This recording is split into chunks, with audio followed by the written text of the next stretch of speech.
نوید بھائی، ہمارے ناظرین کو بتائیے کہ زندگی میں کیا کچھ کیا اور اس وقت شاعری کے علاوہ کیا کچھ مصروفیات ہیں آپ کی؟ زندگی میں بہت شاعری کی، دن رات ہمیشہ اسی سوچ میں رہنا کہ کیسے میں کچھ بہتر کر سکتا ہوں، بہتر لکھ سکتا ہوں۔ ایک وقت ایسا تھا جب مجھے بہت سارے سینئر شعراء نے بھی کہا، اور مجھے زندگی کے کئی مواقع ایسے آئے جہاں پہ سوچنا بھی پڑا کہ شاید وہ ٹھیک کہتے تھے کہ آپ پہلے اپنا فیوچر بنا لیں، شاعری کی طرف بعد میں آئیں۔ صحیح۔ یہ آج جب کوئی نیا شاعر، نوجوان شاعر میرے پاس آتا ہے، میں بھی اسے کہتا ہوں، لیکن جنون جو ہے سہیل، جنون یہ اس کی ایسی آگ ہوتی ہے جو کسی تخلیق کار کو جب اپنے حصار میں لیتی ہے تو پھر سب کو جلا دیتی ہے۔ ایسے ہی۔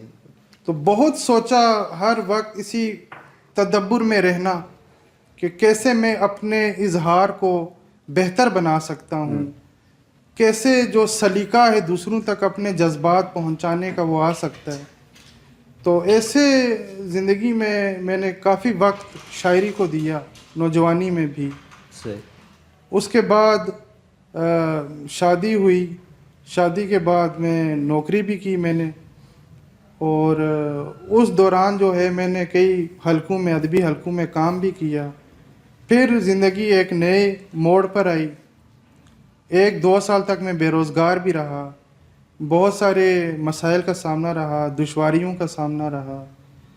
پھر ایک وقت آیا کہ ایک میری خواہش تھی کہ میں معلم بنوں، ٹیچر بنوں، یہ میری خواہش تھی بچپن کی۔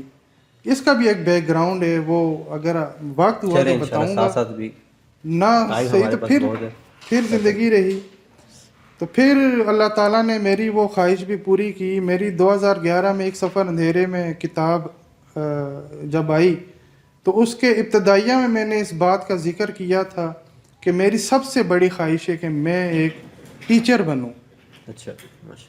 تو وہ خواہش میری جو ہے وہ 2022 میں آ کر اللہ تعالیٰ نے پوری کی ہے۔ میں آج پڑھاتا ہوں ایک ادارے میں اور کانٹینٹ رائٹنگ بھی کرتا ہوں۔ وہ خواہش آپ کی پوری ہوتے ہوئے 10 سال 10 سال گزر گئے۔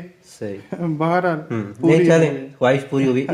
اس کا مطلب یہ ہے کہ آپ جو ایک خواہش رکھ لیتے ہیں وہ واقعی آپ کی خواہش ہوتی ہے۔ ادروائز ہوتا ہے کہ آج کل ہمارے اگر نوجوان دیکھیں تو ایک دن میں ایک خواہش ہے، دوسرے دن کوئی اور خواہش پنپ رہی ہے، لیکن آپ جو بات کر رہے ہیں کہ 2011 میں میری خواہش تھی اور اسی خواہش کو آپ آگے لے کے چلے 2022 تک، اگر وہی خواہش آپ کی رہی ہے تو اٹ مینس کہ آپ کے اندر وہ ایک لگن تھی اور آپ کے اندر جنون تھا۔ یہ میں آپ کی اس بات سے اتفاق کرتا ہوں کہ جو ذہن پختہ ہوتے ہیں نا، ان کا کوئی ویژن ہوتا ہے۔ میں اس خواہش سے نکل کر بات کروں گا ویژن کی، کہ آپ کا جن لوگوں کی زندگی میں کوئی ویژن ہوتا ہے، یعنی مستقبل کی تصویر جن کے ذہن میں ہوتی ہے، وہ منصوبہ بندی بناتے ہیں اور پھر وہ جہد مسلسل کرتے رہتے ہیں ساری زندگی۔ ٹھیک۔ تو یہ واقعی میں نے کبھی اتنے غور سے کبھی نہیں سوچا جتنا آپ نے میری اس بات کی طرف توجہ دلائی کہ 10 سال گزر گئے، 10 سال میں آپ کی اور الحمدللہ کہہ رہا ہوں کہ میری اللہ تعالیٰ نے یہ خواہش پوری کی۔ ایسے ہی۔ چلیں، یہ ہے کہ انٹرویو کے سے ہمیں اور بھی آپ کے بارے میں بہت کچھ جاننے کا موقع مل رہا ہے۔